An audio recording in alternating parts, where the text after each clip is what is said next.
que es para pasado, lo que es para futuro, lo que es para presente, ¿no? Eso no lo podemos aclarar porque si no, entonces ya no nos ayudan a aclararnos el tiempo. Los aspectos pueden sobrepasar eso, porque lo que me interesa es el entorno de la situación. Entonces mi definición sería lo siguiente: hoy, presente, estados y procesos llevándose a cabo. En este momento. Ajá. Pasado, ayer, estados y procesos ya sucedidos. Ubicación en el tiempo anterior. Ajá. El futuro, estados y procesos que sucederán. Que sucederán y no nos interesan ni cómo. Y la ubicación sería en un tiempo posterior. ¿La ubicación cómo? En cuanto al tiempo. No, la ubicación la damos a partir de este momento.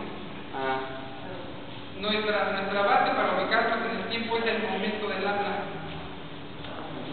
Es mi punto cero y como la emisión de voz también es una línea, va pasando el tiempo y el tiempo presente se va moviendo.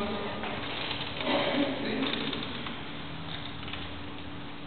Todo lo que les estoy diciendo ahorita, en 2-3 segundos va a pasar para